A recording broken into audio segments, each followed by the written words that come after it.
Yeah. So I think it's time to start. We might have some people coming late, I don't know. But thanks to all of you who are here already. This is really warm, by the way. So first of all, thanks to all the sponsors that made it possible for me to travel from Sweden all the way here to give you a talk. Really, really appreciate it. So just wanted to highlight them. So I'm here to talk about war stories from the SOC. I decided on the title quite a while ago. I've been doing parts of this presentation before, and some stuff is new, some stuff is rewritten, but the title has been the same pretty much for quite a long time, but with all the things going on nearby us, we are starting to try to avoid the first word of this presentation when we're out, because it hits in the wrong way. So it could be curious stories from the SOC or real-life stories from the SOC when the bad guys are attacking us. But it is what it is, and I didn't want to change it for this one. But I added the DefCamp edition, because this is a one-off at this place. So my name is David Lilja, and as I said, well, I didn't say, but I'm a senior threat analyst at TRUESEC. What I said is that I'm from Sweden. Sorry, I'm from Sweden. So, and what I do at work is that I do a lot of threat hunting. Hassan was pointing me out in his presentation. We do a lot of engagements together when he calls me, because I'm in the extended CSERT grouping. So when he needs a subject matter expert, some fancy words. When he needs a friend to talk to, someone to just, hey, he phones me up. And true story, every time he calls me up and says, hey, do you have time? He says. And I said, yeah, sure, I have an idea. That's how every conversation starts when there's an incident and Hassan phones me up. Do you have time? I have an idea. Does he phone you up at 3 in the morning? I don't think 3 in the morning has happened yet, but 11 at night has happened.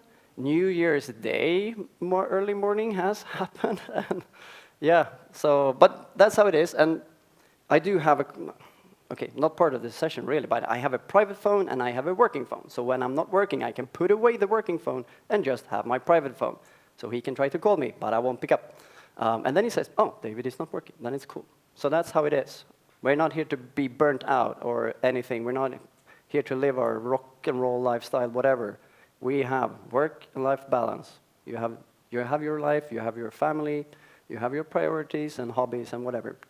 One of my hobbies is actually, to clear my mind, I go for a run or a jog, as most of you might call it, because I'm not that quick. And I don't, since I'm a floorboard player, I get tired after 15 seconds, because that's usually how far you run in a floorboard game. Then you stop and you pause and you breathe. But sometimes I do 5K runs. And every now and then, when I manage to do a 10K run, it feels like I'm reaching a milestone. Okay, that didn't work. I'm a podcast and music producer in my spare time as well. That's also a way to wind down. And I love dark mode. So all the slides, almost, are going to be super dark. And I will try to warn you, I will try to remember, I've actually put in some warnings in my speaker notes, to warn you when there is a white slide, because this room will be lit. And if there's anyone with snow blindness like me, it's gonna be hard. So on the agenda today, we're gonna talk about a few things. One of the hardest things when you do presentation is to come up with titles for all the sub stuff you're gonna talk about. But we're gonna talk about the difference between an attacker and a technician. I mean, Hassan's whole presentation before lunch was pretty much that, but I've got a different story about it. RTF in dog clothing, PPT with a backdoor. Someone said you have to have AI in your presentation, so I added some AI in my presentation. And then we have the last one is probably the longest and the most technical thing, Minority Alert. And we named it that because of the movie Minority Report, where the police come and arrest the person before they commit a crime. We actually isolated a computer before it phoned home, before it downloaded the malicious code. We got him before that happened, without an alert being thrown on that machine. So, an attacker with enough time and resources will never fail. That's what we're up against every day. Okay? Enough time, enough resources. That's what they have. What do we have? Passion, perhaps, I don't know.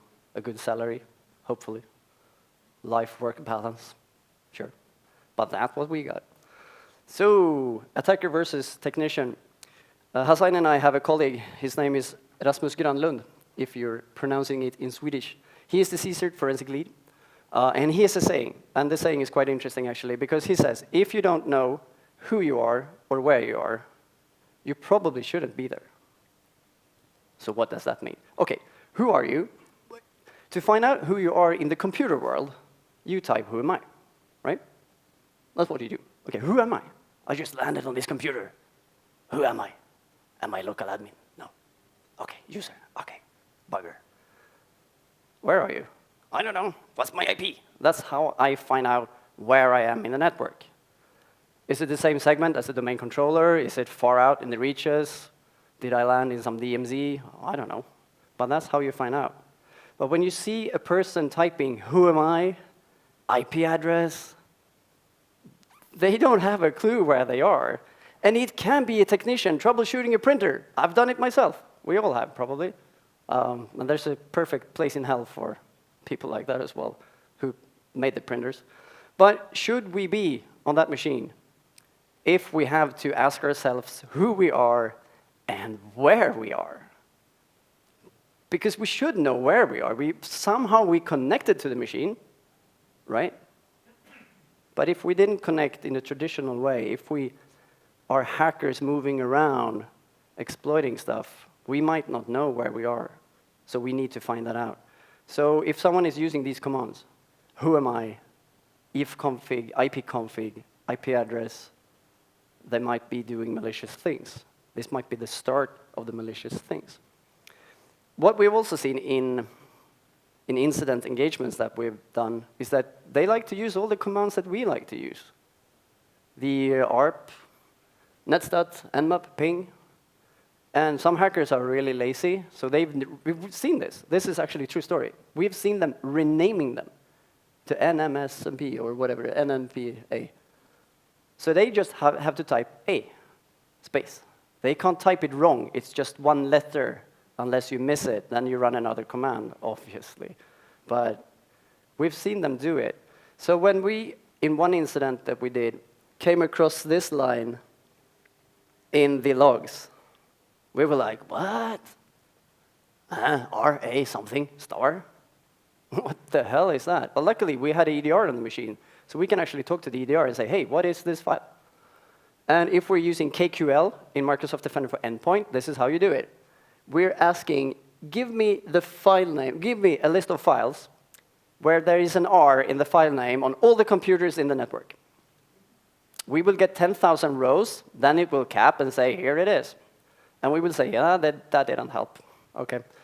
But if we tweak the story a bit and we say, okay, r.exe, because it's probably an exe file, can you give me all the file names, sorry, if I'm pointing here, process version info product name. That goes in and reads the header of the executable file, which means that if you rename the file, the header will still be the same. It will say ARP, it will say Nmap, it will say Wireshark, or whatever you renamed. You cannot change that. Well, you can. But if you change it, the signature of the file will be invalid because you've altered the metadata of the executable file. And then Microsoft will say, hey, this is not a signed file. I will throw an alert running this. This is probably not good.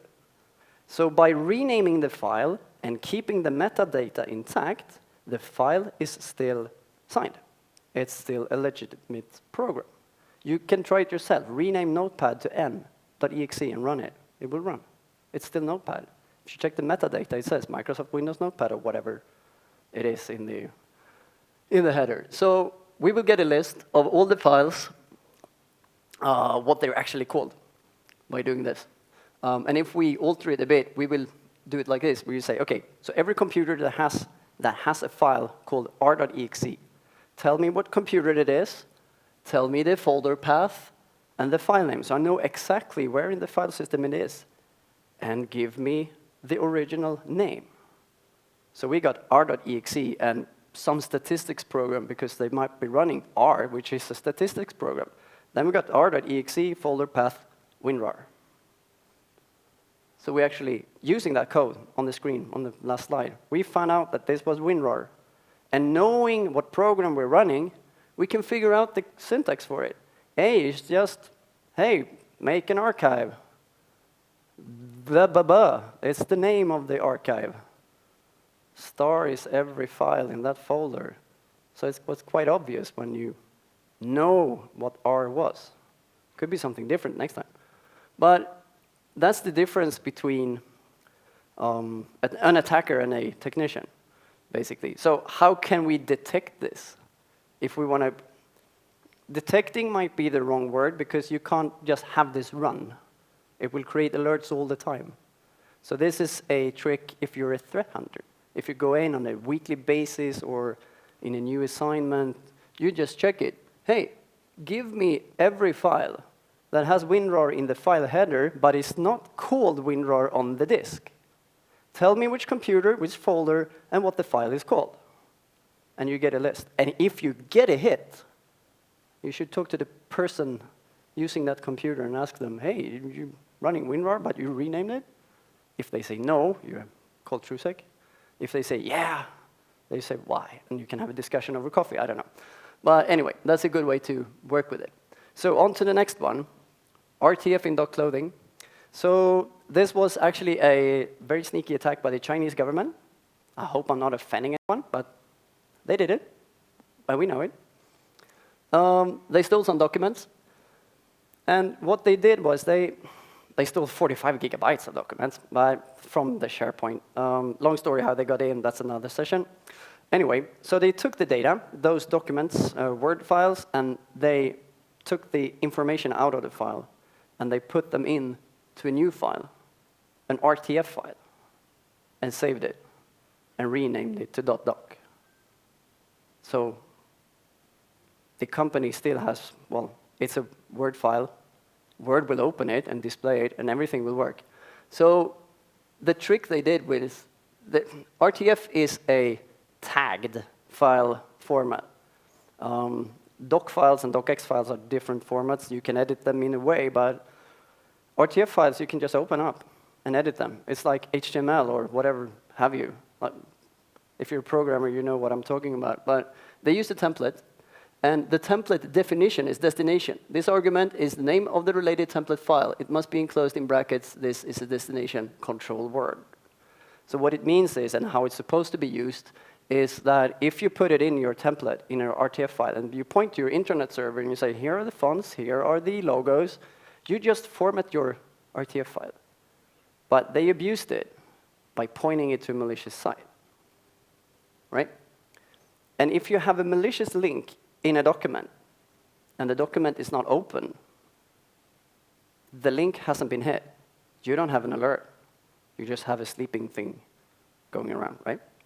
So that's what it did. So when they opened these documents, because they injected themselves into the email conversations again, saying, oh, here's the revised, that was hard to say, here is the revised version of this document. Can you please open it and check it? And it comes from a person they know because they've been hacked. And they remember the file name, and it's a doc file. Everything looks good. And look, they open it, and boom, stuff is running on their computer.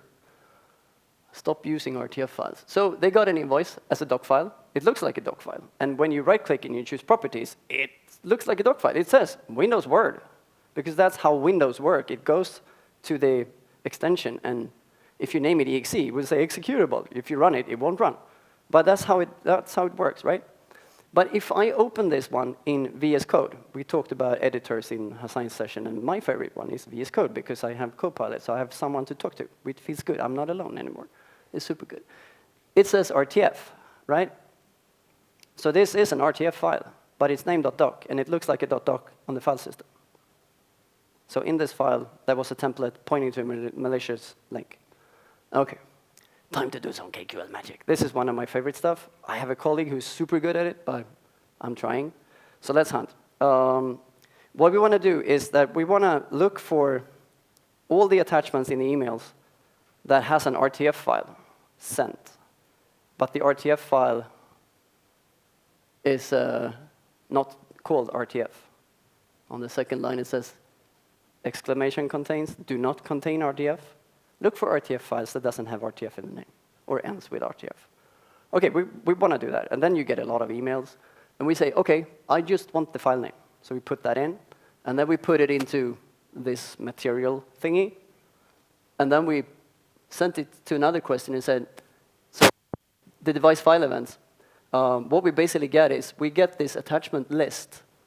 And if that trigger, if it finds an RTF file that is not called RTF, it will give me the device, the folder, and the file name of that file. So we just extracted that list and sent it to the customer in this incident engagement and say, here are your victims, your targets. You should reinstall their computers, change their passwords, and that's how we got them. So EDR is quite a good thing. So PPT with a backdoor. Again, all these old formats, stop using them. Everything should have an X at the end. It's not news, it's old stuff. Anyway, so white slide, next. Good, you have sunglasses, you're prepared, because this is bright. This hurts. Especially when Hassan calls me late at night and I go up into this white, so it's hard to see. I'm so sorry because it's some interlacing. This is Explorer.exe, and this is mshta.exe.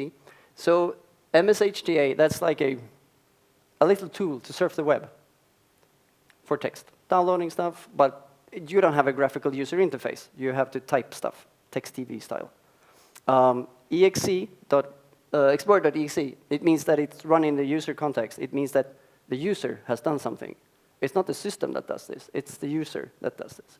So we got that as an alert. And then we got this one. And it says Outlook.exe and PowerPoint.exe. So when Explorer up here somewhere outside of the frame opens Outlook and opens PowerPoint, that means that the user has logged in in the morning. They have clicked the Outlook icon, so Outlook starts. That's why Explorer starts Outlook.exe. And they got an attachment with a PowerPoint file. And they opened the file directly from the email. They didn't save it to disk. They clicked it in the email. All of you have done it. And that's why PowerPoint has started and been opened by Outlook. So we can just follow the trace and look at it. And this is, by the way, carbon black as an EDR. So we have that as well. All the blanks is because it's a real case from a customer. I didn't want to give them away. And here it says receipt.ppt. So that's the name of the file. So we're going to remember the receipt.ppt. I managed to download it from the customer using the tools. And I put it into my Kali Linux examination hacker box. And I used strings and OLE tools and OLE VBA to see what's in the file without opening the file, because I don't want to download Chinese malware. That's stupid to have on your computer. And we also saw that the MSHTA ran PowerShell. That was another alert. And up here, it's just garbly goo. It's super crazy, and it says .replace. And then it says garbly goo and a lot of stuff. So what they've done, let me explain it. Instead of writing the whole command, like, let's see, current domain. It says current domain. They've taken away the C, and they replaced it with like a swear word from a Donald Duck movie. It looks like current domain. And then .replace, and in the .replace thing, it says again, and then C. So take the Donald Duck words. I'm not going to do them again. It sounded horrible. They take the C. So it says current domain. But by doing this obfuscation, I can't search for current domain. It won't give me a hit because it doesn't say current domain anywhere. But the computer will interpret it as current domain. So that's the garbly goo up there. Anyway, so I'm just highlighting it. So in the PowerPoint program file, PowerPoint file, we found a module, .bas. So that's basic code, VBA macro. And it did this. And again, it doesn't say, M plus A plus H plus T plus A plus space plus. It's MSHTA space HTTP. They're not even using a certificate. Boo. ://j.m. OK. This is what it says. So let's go to the site and let's download that. If we do that, we see that it wants to run PowerShell, it wants to invoke a command using a web client, and it wants to go to this URL. And this is pastebin. This is just a place to put text, to grab it later. I don't know, store it for a while. Super convenient. And if you add raw, when you're grabbing your data, you get rid of all the headers and all the windows and whatever it's frames, iframes it's called in web programming speak. So you just get the data. So I did that, and we got this. Just got the data. Okay. Anything particular here? Maybe this? 4D, 5A? Any coding developer, C++, deep?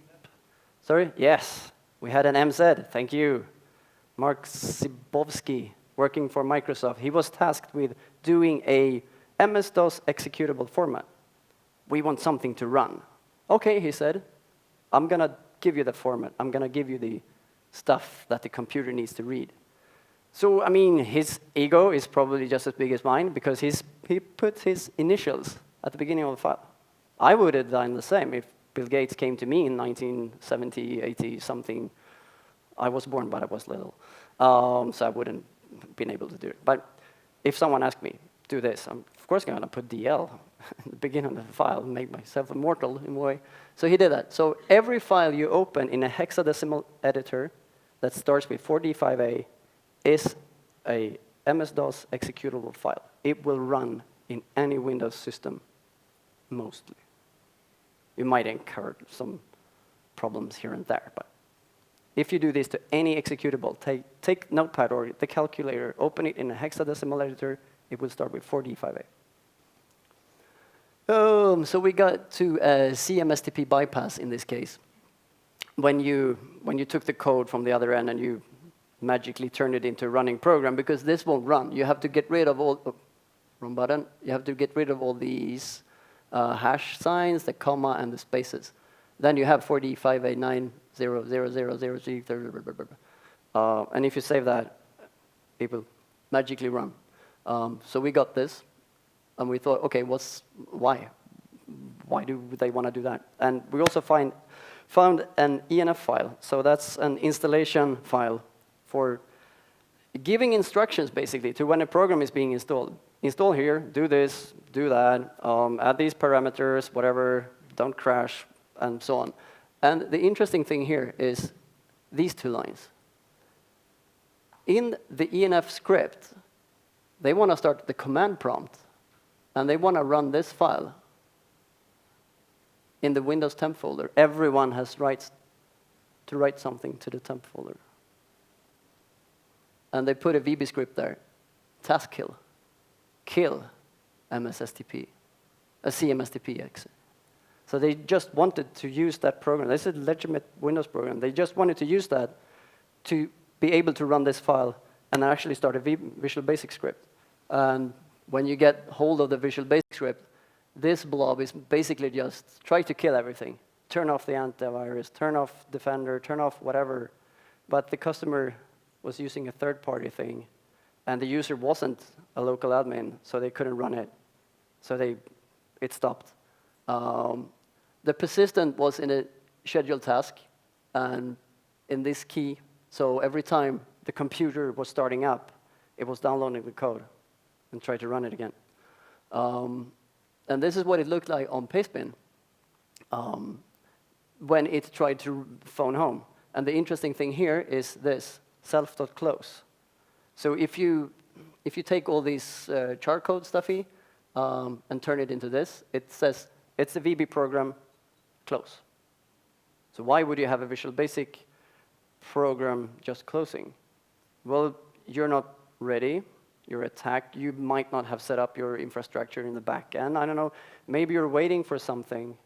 But every time the computer boots, it goes to this address, and it runs the Visual Basic code, which says close. So it just stops.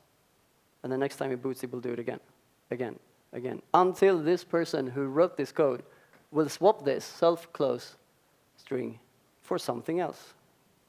Then that will run. So this is a command and control, and they're using pastebin for it. And this is the attack chain. So they got a PowerPoint file, they opened PowerPoint, it started the MSHTA, which did two things. It created this scheduled task, trying to reach this address, which I just showed. It also went to this address, it ran PowerShell, and well, we've just been looking at the rest.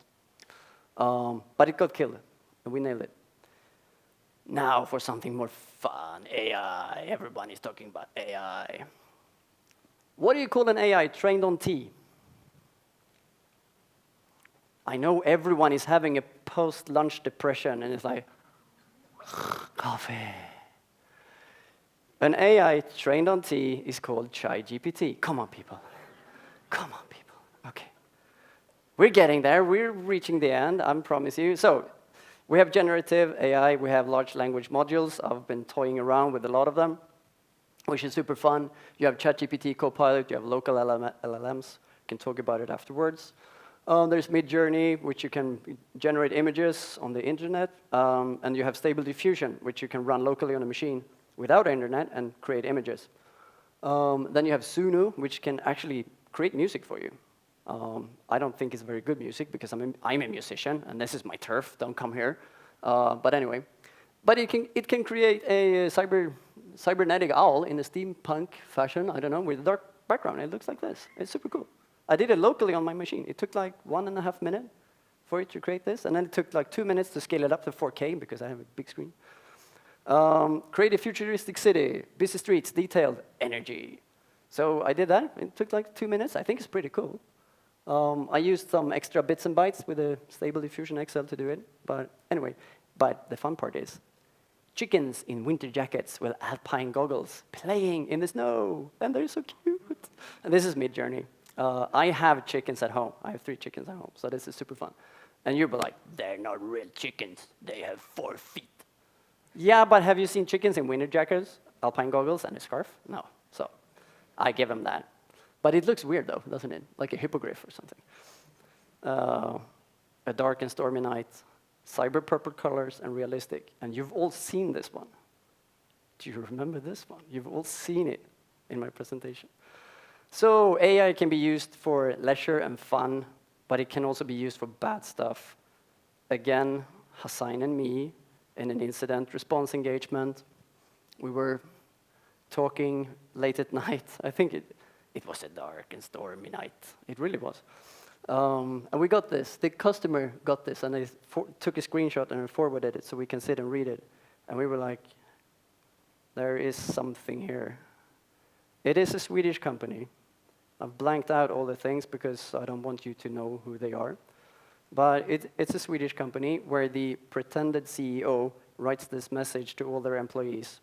Some of them are about to be fired, so it's not a very good day.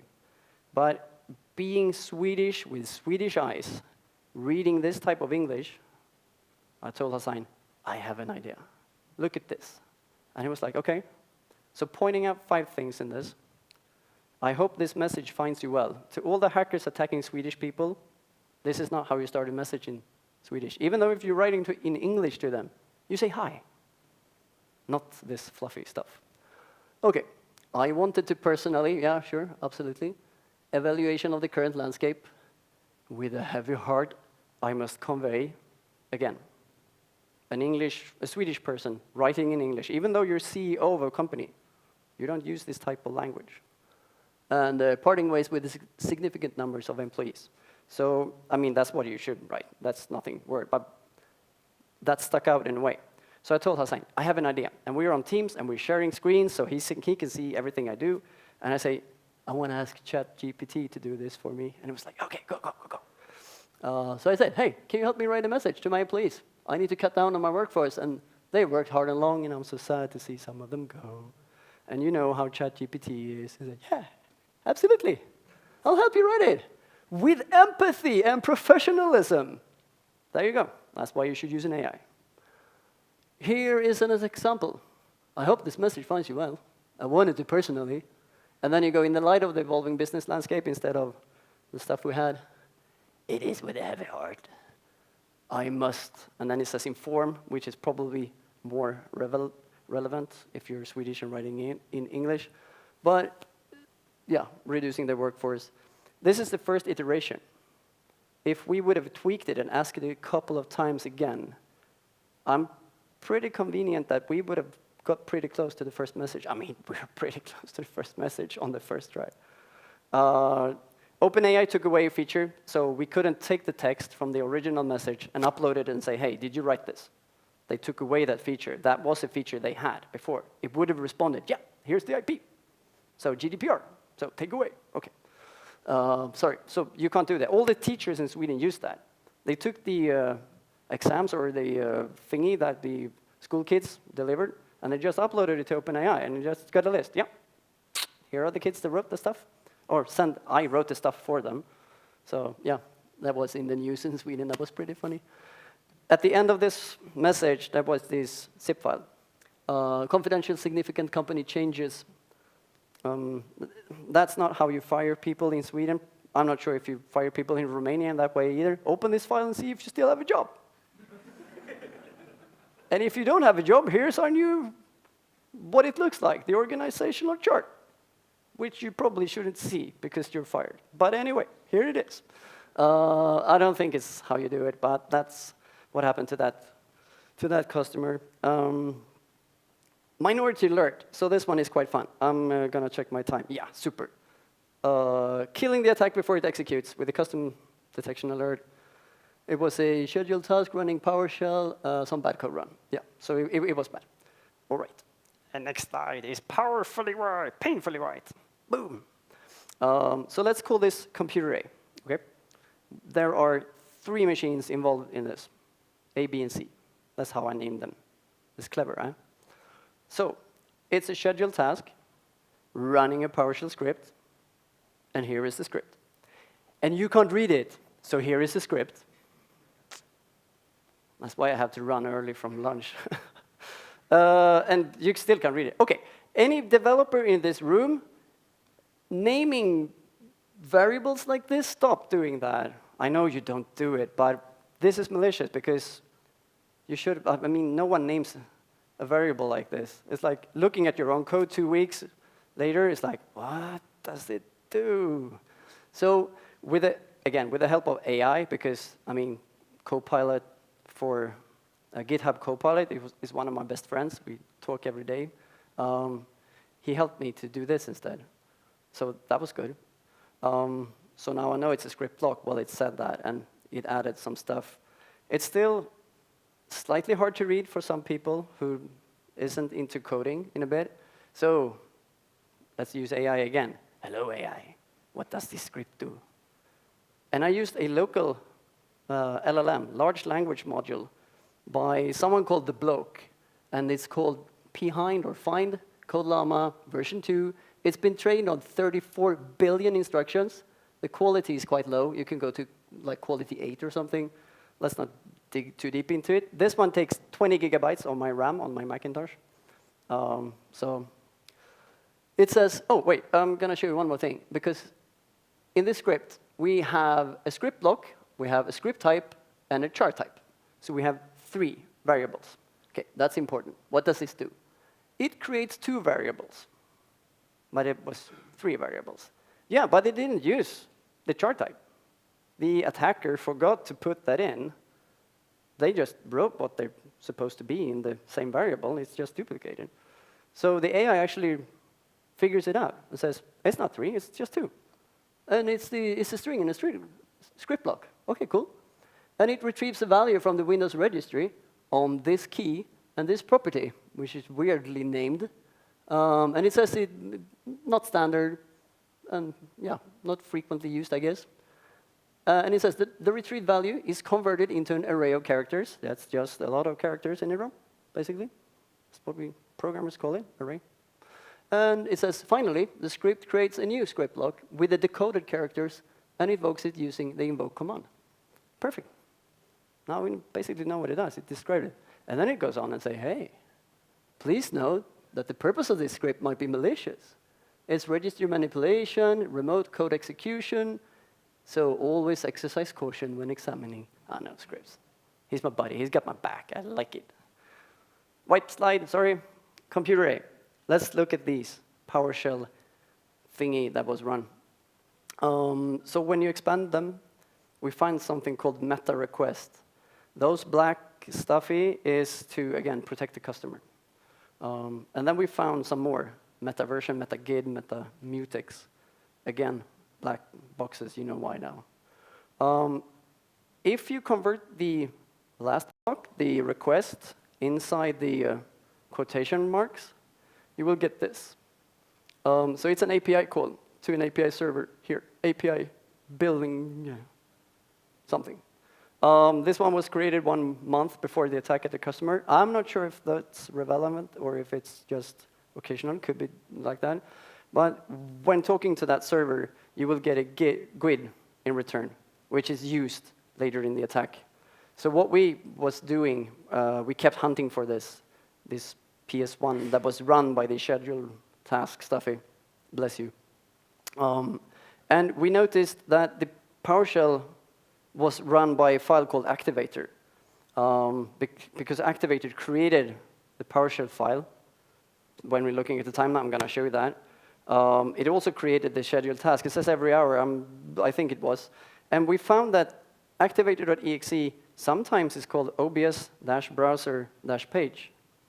So when you analyze the activator file that creates this potentially malicious PS1 file, it actually has something to do with OBS, and OBS is streaming stuff from the internet. This OBS browser page program is so you can just publish a website in your stream without like showing your whole browser or whatever. It's a nifty tool.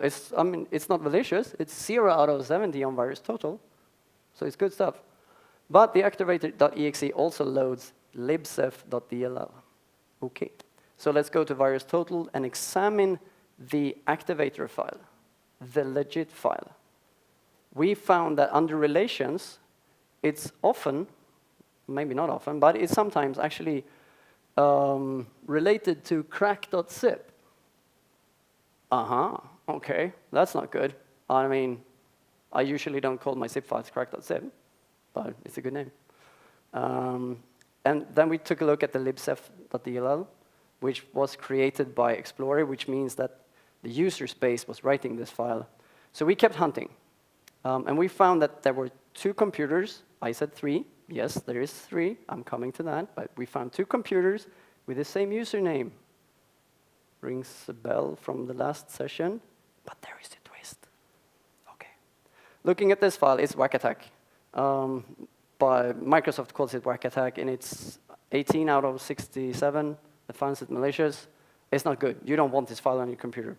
Seriously, it's bad. And I did some research, taking some bits and parts. It would have been a too long presentation, but there is a guy called Daniel Koifman who wrote a really good blog story. So when I compared my notes to his, it was like, holy shit, it's done the same thing. And it's Vipersoft. So Vipersoft is a coin miner, and it's a password manager miner. So it tries to find your password files so it can extract them. And it calls around to about 50 domain-generated things to see if there is any information in the DNS text record. And then it does stuff. So it knows where to upload the stuff. So we're trying to put the pieces together. So now we have 3 machines, and the machine C is a virtual machine. So when we went into the logs, because we have MDR, Defender for Endpoint, on A and B, so we can see what A and B is doing. And if you're having a Defender for Endpoint or other EDR agent on your machine, and you think, I'm not going to do this stuff on this machine, I'm going to create a virtual machine, and I'm going to do my stuff there so no one sees what I'm doing. Tough luck. So on the 10th of June last year, we saw that the first event popped up on the virtual machine. We don't have an agent on this machine. We see this machine through machine B. So we see that they created this machine, and we see that they're starting to surf the web, because this process, the VMNAT, they're using VMware Workstation. That process is forwarding every internet request through that process on the host and out to the internet. So every site you're browsing is visible in the logs.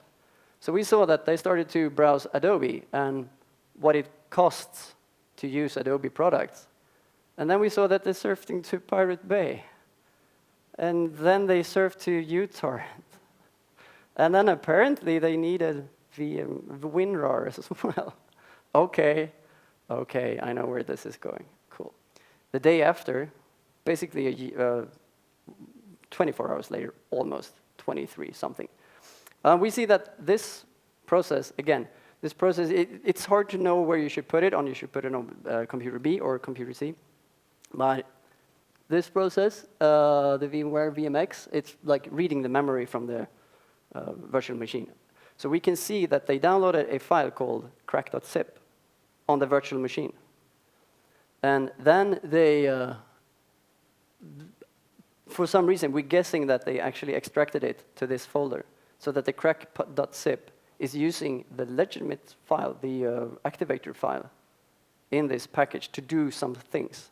Maybe it has a vulnerability. Maybe they're trying to do some sideloading. We're coming to that. But they stored it on D:, so they could access it from other machines. So we can then see that they actually moved the activator file to computer B and ran it, and it started another PS file, probably the same, but named differently, because it looks like it generated SID or GUID or whatever you have. And it's running from Windows System 32.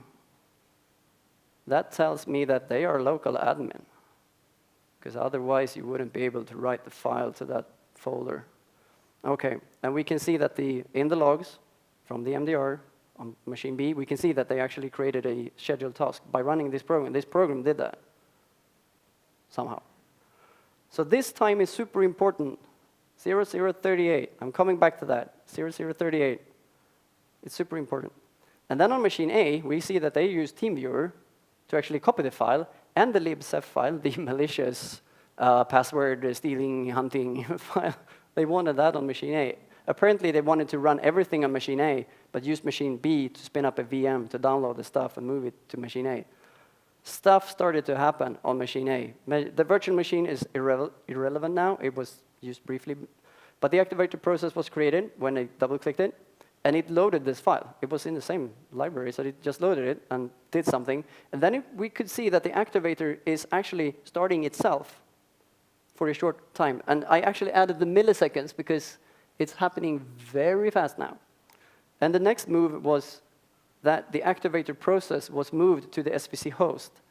This means that they have now escaped user mode and going into system mode.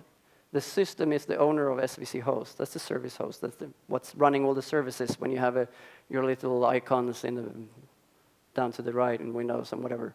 That's what the system is running, and the user is not supposed to run stuff as system. So somehow they didn't escape using that libsef file to moving this activator process. They also installed Adobe Substance 3D Designer. I guess they looked at the price at the site and thought it was expensive, and just grabbed it from the Pirate Bay instead. And we can see that they created this PS1 file that I showed before. It's the same name and just capped it because that wasn't screen width enough. And then we could see that they created a scheduled task that should run this file using PowerShell. And it did an outbound connection, still machine A, and it did an outbound connection 3 seconds later, and that's when we got the alert. So we got an alert on machine A, but they have run this on machine B as well, with no alerts. Okay, interesting. And then we don't have the eyes really on the VM, so we can't see that they run it there. We can just guess by looking at it, but we don't have any EDR on it. Okay. Then we can see that after that, it actually, just an hour or 40 minutes, I don't know, after it actually creating a scheduled task on machine B. So machine B, for some reason, is slower than machine A. And then stuff happened again on machine A, and look at that, 22 hours later than when it started. It waited for 22 hours on machine A before it actually did the start job doing extra bad stuff. So for some reason, it hasn't triggered on machine B yet. Even though it started before, the randomized timer could be longer. So when we realized this, we actually isolated both machine A and machine B. Machine B hasn't phoned home. It hasn't done anything. It just run the activator program. We haven't even seen that it's actually done the libsef file stuff. But we isolated it because we found that in this investigation. White slide, boom, computer B actually has an alert when looking at it. And it says 12, which is 00 in Sweden, and it says 35. So 3 minutes before they ran the activator file on machine B from the last slide, Microsoft said, hey, there is a file creation of crack.zip on this machine, and it's a whack attack, and I'm going to grab the file, and I'm going to close the alert, and I'm not going to show anything to the analyst. OK, interesting. So we isolated both machines, one of them before they phoned home, as I said. So recapping and trying to connect all the dots. Do you remember the 0035 crack stuff and the 0038 activator stuff? What that tells us is they used machine B to spin up a virtual machine. They download some crack stuff, and they copy the crack.zip to machine B, but the defender says, hey, no, takes the file twice. They tried it twice, as you saw on the last slide. So they extract the activator and the libsef file on the virtual machine, and they move that to machine B, which works because for some reason libsef wasn't classified by Microsoft. So they were able to execute it, and it works. So when it works on machine B, it's like, cool, I can now move it to machine A, and I can put it there. And they moved it to machine A, and it worked. And this wasn't a threat actor. This was some IT person working, trying to use an Adobe program because their boss might have said, no, too expensive. What did this cost? OK, so detect and disarm. How can we prevent this? Well, we can give the users the tools they really need to start with. If something is expensive, there might be a cheaper option. I don't know. Cheaper than incident forensics, at least. Do they need to be local admins on the machine? I am not local admin on my machine. I'm a senior threat analyst working in the SOC. I've been working in IT for 27 years almost. I'm not local admin. I can still do my work. So do a graphics designer need to be local admin? I don't know. Probably not. But we can have that discussion over coffee. Make sure you have an EDR solution. Without an EDR, no matter flavor you choose, you can pick whatever you like, almost. But make sure you have eyes into the system. Make sure you have someone monitoring this. And if you can't do it yourself, please talk to someone that can monitor this for you so you can do your core business while the real expert is looking into the security and keeping you safe. So they can say, hey, should you really go to the Pirate Bay and download stuff? Take it easy. It's an unwanted program. Hopefully, they didn't lose their password file with all their passwords. I hope they're hard to crack as well. And if we're talking about analysts configuring systems, do not close alerts automatically, like machine B had taken away the whack attack thing. If I had been shown that in the interface, it would have been easier for me to actually handle this. And since we're being recorded, well, even though it's not recorded, I want to give a shout out to my colleagues Klaus and Adam for doing a lot of this research as well. So kudos. Key takeaways, like the last slide wasn't key takeaways enough. Every alert is valuable information, harking back to what I just said. Don't close stuff, don't hide stuff for analysts. Analyst wants to see everything. So don't auto-close it. And as I said, AI and LLMs, they will be helpful. We've got plenty of time. I was speedrunning this. Interesting. And custom detections. If you take, for example, Microsoft Defender for Endpoint, or if you take CrowdStrike, Falcon, or Carbon Black, VMware, Broadcom, whatever their name is today, if you take them out of the box and you install them in the environment and you run them, and you say, good, you won't find everything. You might find something. But you need a couple of things. You need persons looking at that on a daily basis, on a 24/7 basis. So you can actually handle the threat in the middle of the night, because that's like all the other presenters here had told us when it's happened. And like my photo, it's a dark and stormy night. It's always this dark and stormy night when it happens. It's never a sunny, shiny day on the beach. because that's when the threat actor also is bathing. So you need to write some custom detections. You need to work to your business people, and you need to ask them, so this business system that you have here, is that supposed to ring out every Saturday, 3 a.m., sending a file? And they say, yeah, that's super crucial for our business to do business with them. If they don't get the file, we get a fine. Cool. So it's not data exfiltration, it's business. Super. I'll take that away. Or I'll add something to make sure that that file always is being sent during that time period. If it happens too early or too late or to another IP, that will generate an alert. So you can just take these tools and install them. You actually need to work with them, deeply work with them. But if you do, you will get a lot from them. I was almost swearing, but I made it.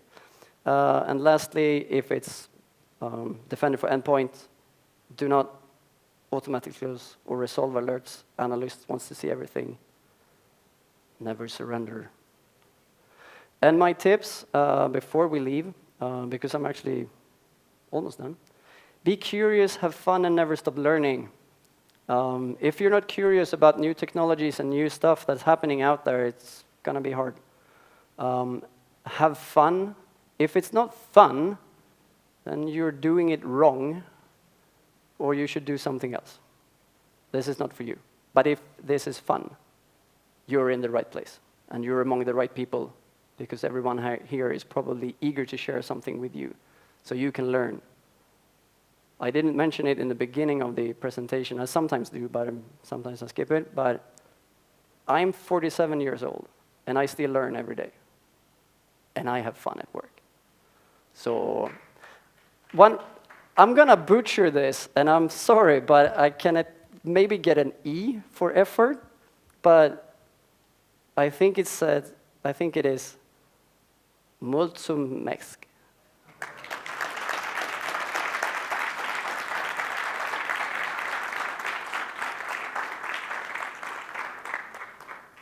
Do we have any questions? We have some time. I was super fast. Sorry. Yeah, we have a question down there. Hang on, you're getting a mic, so. Hi. Hi. Thank you for the presentation. I do have a question regarding the paste bin stuff. Could you eventually scroll back to the attack chain? I think this will be faster. Hang on. Yeah. Because it's a lot of slides. Paste bin, paste bin, paste bin, paste bin. It's, oh, even before the AI, yeah. Persistence. Attack chain stuff. Boom. I think wait, yeah. Was it the picture or? Yeah, the picture with yeah, the picture. Boom. There we go. multiple components. Yep. It's coming. Boom. Not the screenshot, the picture with the components that contributed to the attack. Okay. Hang on. So this one. That's not the picture. No, but No, the diagram with the... the kill chain, the attack chain. Yeah, the sorry. attack chain. Sorry, sorry. Yes, boom. And humph. Yeah, this one, thank you. Third time lucky. Yeah. As we can see, it's the scheduled task points to a paste bin, and to my knowledge, paste bins are immutable. So whatever is there once, it cannot be changed by the author of the paste of the. It can be deleted. It can be deleted, but then the scheduled task points at something that isn't there.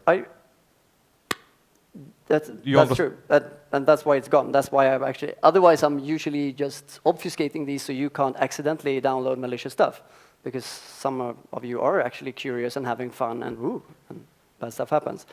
What I know is, what I think when I was looking at this, it was a while ago, is I think you can subscribe or pay something to Pastebin to have editorial. Okay, things. I tried to find it out. Yeah, I was browsing, but haven't found anything. But maybe there is something like that. Yeah, because otherwise it's pretty stupid to just say that close, because that's actually waiting for something to happen. Yeah. Yeah, that was the but question. it's a good thing that we can look at. I don't have a straight answer up now. So. Okay. But good finding. Thank you. Any other question?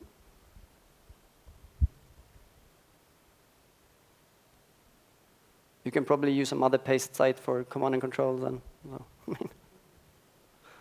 No more questions? Yeah, I'm not going to butcher it again, but thank you in English. So.